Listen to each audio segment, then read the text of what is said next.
Hey, welcome to the Vintage Vibe.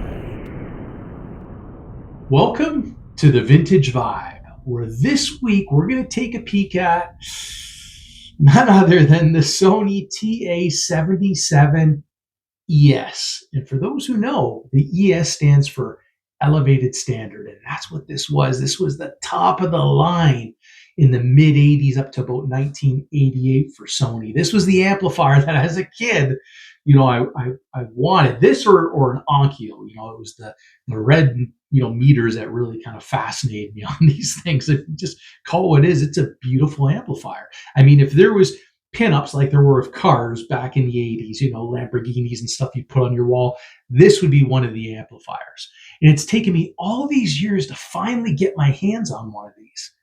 And this week, we're going to find out whether or not it lives up to the hype.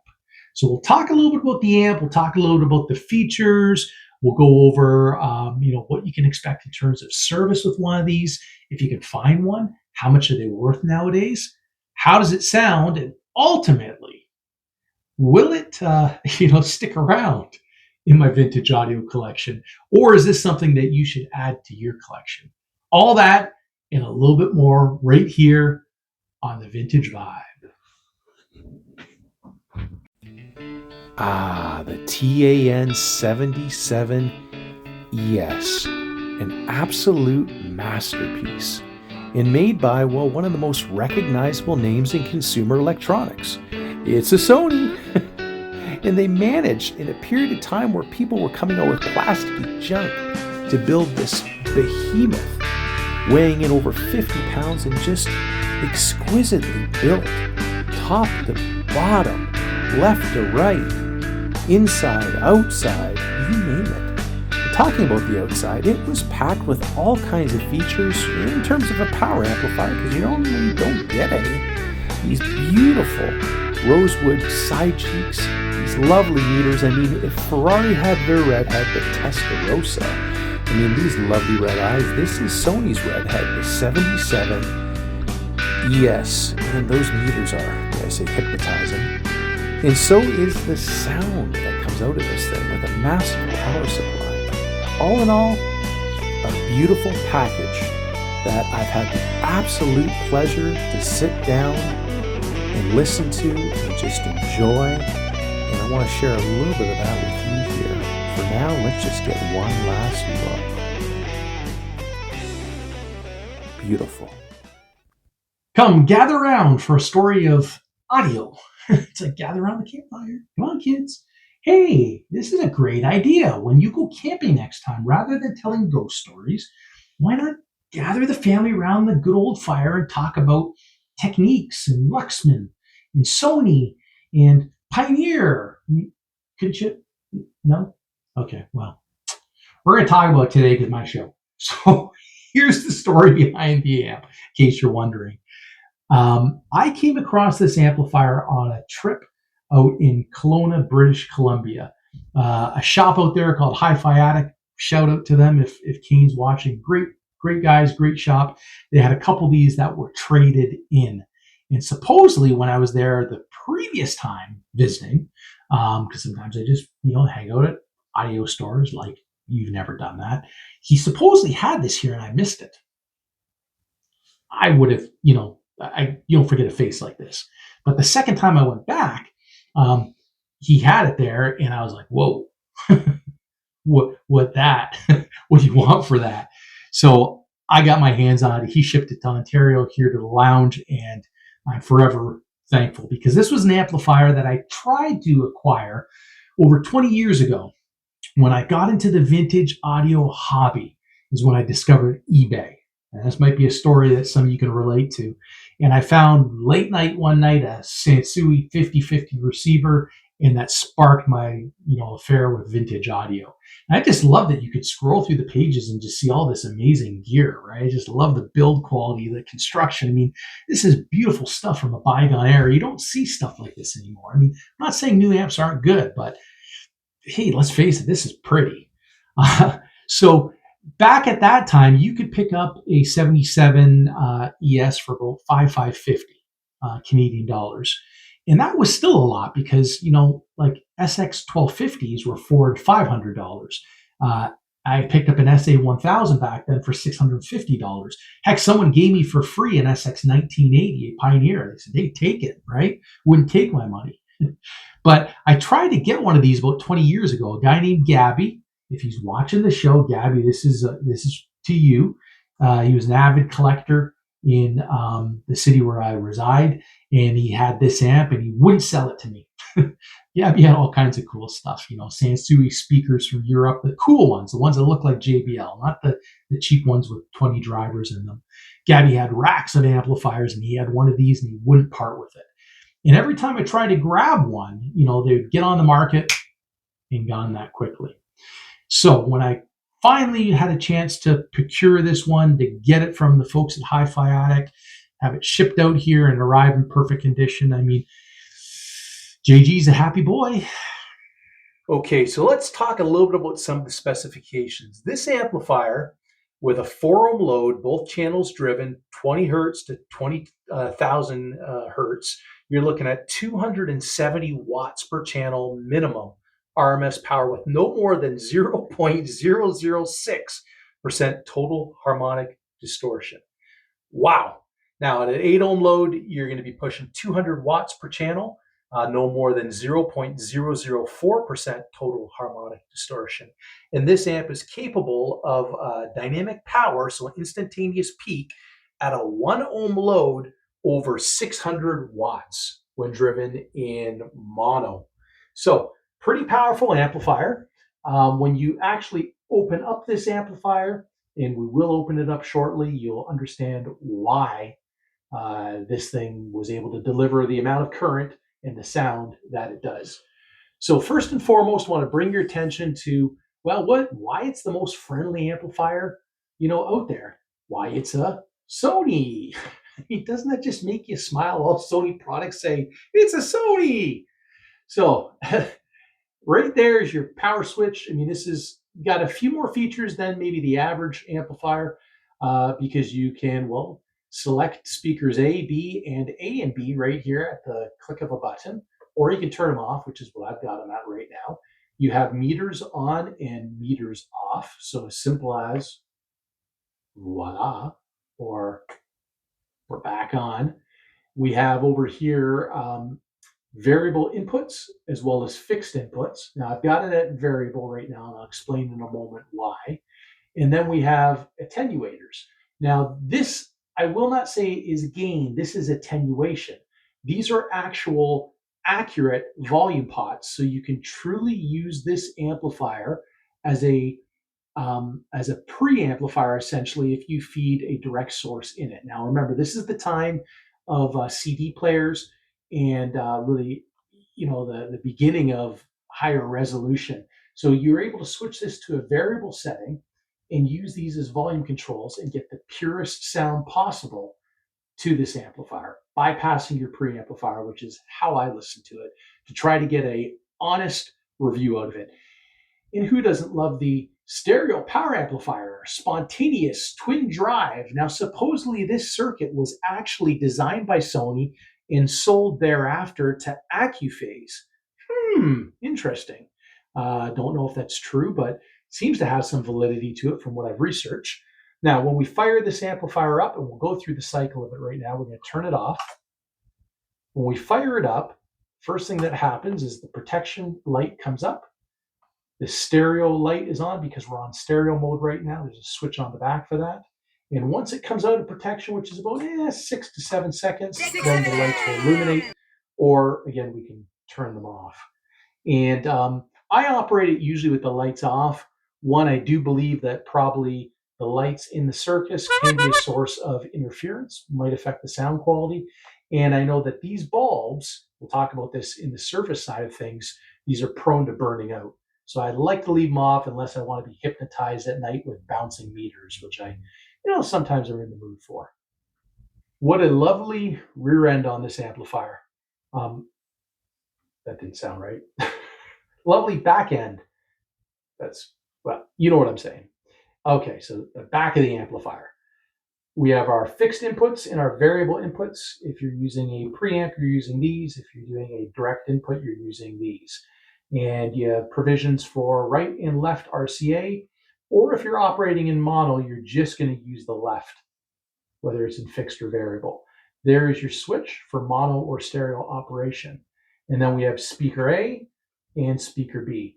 Now, if you're going to be operating in mono, let's say with speaker A, then this becomes your negative and this becomes your positive.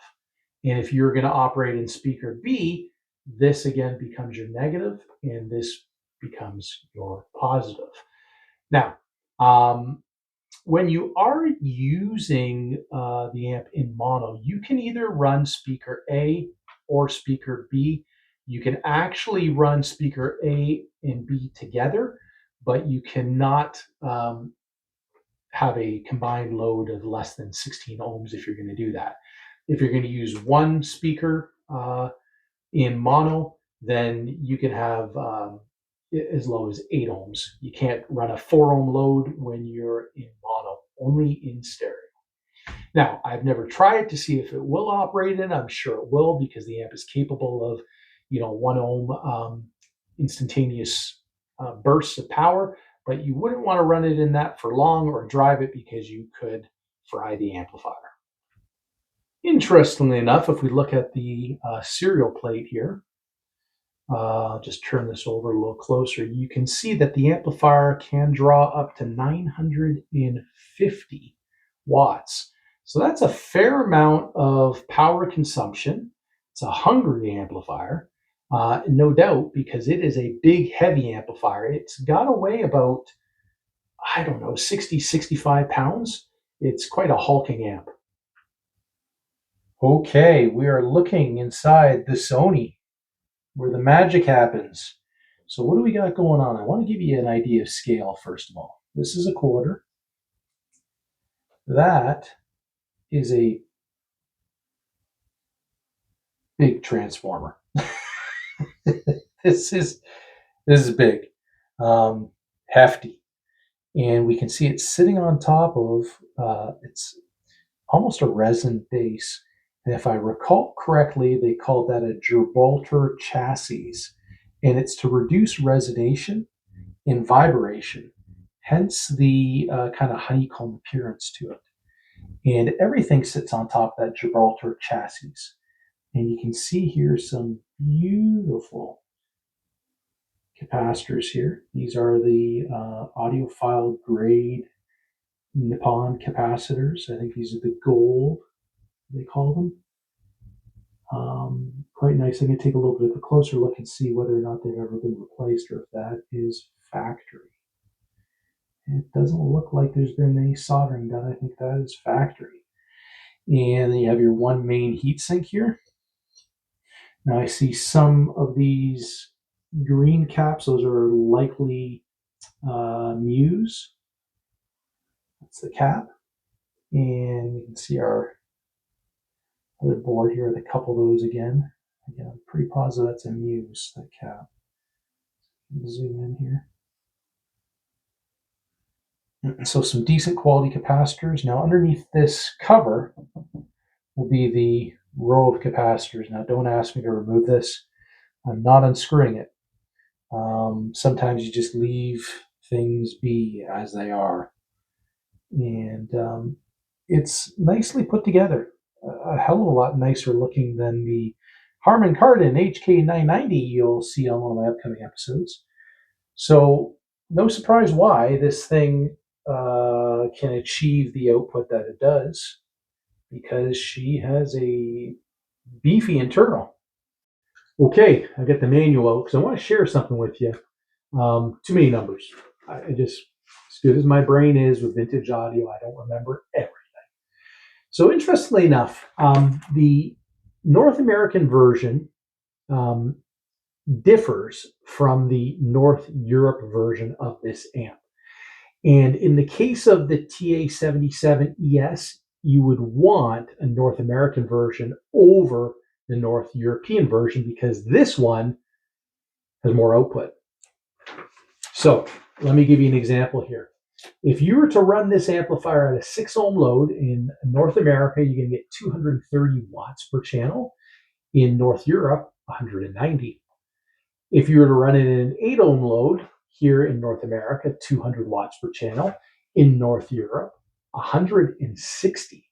Now, I mentioned about dynamic power, and I shared with you a 1 ohm dynamic burst of 660 watts. It actually will do 800 watts at 2 ohms in a burst in North Europe. That 800 watt rating drops down to 640.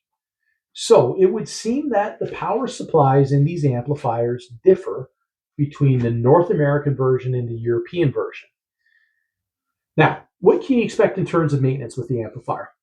Well, because it has a true attenuator on it, these are going to be sources for static.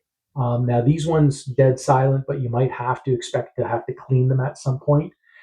Choose the correct cleaner. You don't want to use the standard deoxin here. You need something that's got like a silicone base, because these are dampened controls, which means they've got some resistance in them. If you use a regular deoxin in there, you're going to lose that luxurious dampened feel. And they're just going to go back and forth, loosey-goosey. So be careful with that. Next of all, something to look out for is meters. When Sony designed this amp, they wired the meters, the lights in particular, let's make that clear, it's the lights we're referring to here. They wired them so that they were operating at the maximum voltage. And that's not so good for bulbs, especially when these really don't have an ability to dissipate heat in the front, faceplate here. So they get hot and then they burn out. And you will have a hard time finding original replacement bulbs in the correct voltages for these. Now, I'm sure you can modify the circuit, maybe use resistors and this and that, and do something else. But that is a hiccup. So I'm glad that I have meters. Otherwise, it would be like, that ain't the same. I'm sorry. So, got meters. Cool. So, what can you expect to pay for one of these if you so happen to want to hunt one down, if you can find one? I want to stress that because they don't come up often. Canadian dollars 2025. If you were able to purchase one between about $2,000 and 2,500, I think you're doing pretty good. In fact, if you end up changing your mind and you put it back up for sale, you'll get all your money back out of it and might even make $1, because I see these go as high as about 27.50. Seen a few push the 3K mark, because this is kind of an amplifier that is well respected. People know they sound good. People love the looks of them. They just don't make them like this anymore, and people hold on to them. So when people sell them, they kind of ask what they want for them. That's kind of the nature of the beast with this amp. So is it worth it? It's the next big question. And for that, we need to go to the lounge chair. All right. Happy Halloween and all, because yeah, it is. So we get the red Halloweeny light. Woo, scary. Now the Sony don't sound scary. Okay, it sounds darn good, and that's my opinion. Now I'll give you a little more than that. I connected it using the variable input, so going direct, bypassing the whole preamp thing, and I kind of appreciate that function or that option with that unit, because you plug in a preamp. Now you listen to the preamp, or you listen to power amp, or you listen to a combination of all of the above. Yeah, probably all of the above. So going direct gives me the most pure kind of way to listen to that amp and really try to do an A/B, which I did with a pair of the Schmidt Audio Selenium rock monitors. Now, if you remember the previous review, those were the JBL looking speakers, because they use JBL components in them. And they're a fun speaker. They're not a critical listening speaker. So I was expecting just kind of a fun presentation with the Sony, but I was surprised in that I actually got a level of refinement out of those speakers that I was not getting prior with the Fez Audio 300B, which would only lead me to believe that the Fez Audio is kind of blurring the edges a little bit with the speakers, which a tube amp can do. I mean, it's a euphonic, romantic sound, right? 300B, not high power, so there's not going to be, gobs of bass control. Whereas the Sony should have that. It's got higher power, it's got a good power supply, And the best way I can describe it is it just tightened everything up. It was like listening to a good sounding tight band on stage. You know, a band that understand each other and they play well together and they just kind of jam really good. That's kind of what the Sony was doing. So the bass had a different level of control to it. Everything stopped and started quicker, which meaning the amp was having good control over the speakers. There's no, like I said, blurred edges or anything like that. So it was portrayed as a level of accuracy or an increase of refinement because everything was sounding a little bit more authentic. And I really was surprised.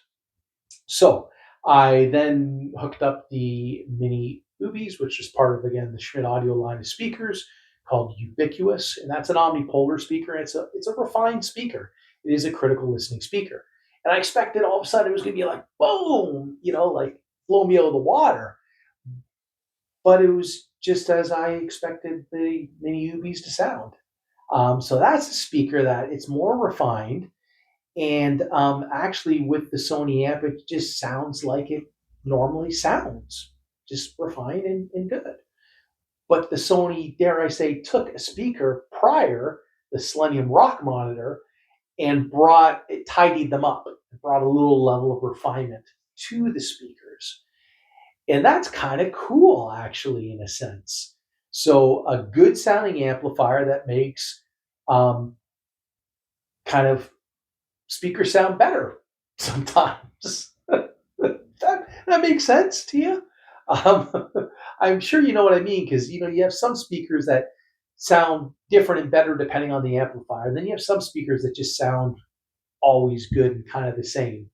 So that's kind of what I experienced there with the Sony. So I really enjoyed it. I'm not disappointed.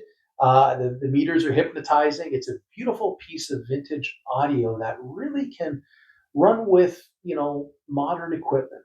It's not something that lacks. Now, does that mean it's just as good as a high-end modern amplifier? Let's take a Bryston 4B SST or something like that.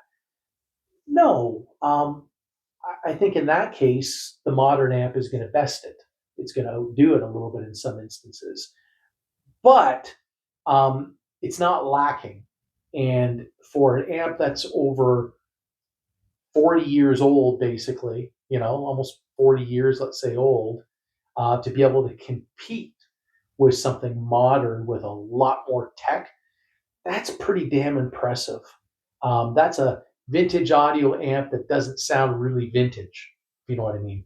There's only a hint of warmth to that amp. So good bass control, a hint of warmth to it, good high frequencies, never edgy, never bright. So forget the Japanese bright, thing. That's not the case. It actually kind of sounded like another amp I had, which was a Sansui B2105. It was a vintage series amp, they called it, using Sansui's matched MOSFETs, and a very refined sounding amp. That's what the Sony is. So does it deserve a place in your vintage audio collection? It's definitely an amp I would recommend. If you love Sony, hey, it's the world's friendliest amplifier. It's a Sony. That's a great amp, and it's got looks that kill. Will it reside in my vintage audio collection? That's a tough one. I'm pretty critical with stuff that I keep, because if I keep it, that means I can't just go to buy something else to share with you guys. I have to squirrel it away, and I'm reluctant to do that with pieces unless they really blow me out of the water. So I'll have to play with it a little bit more before I determine that. So thanks for joining again. Hope you enjoyed it. Have fun out there with the little trick-or-treaters. Tell them a spooky story of a Bose, amplifier or speakers or something. Be sure to like and subscribe. We'll see you next time right here on the Vintage Vibe.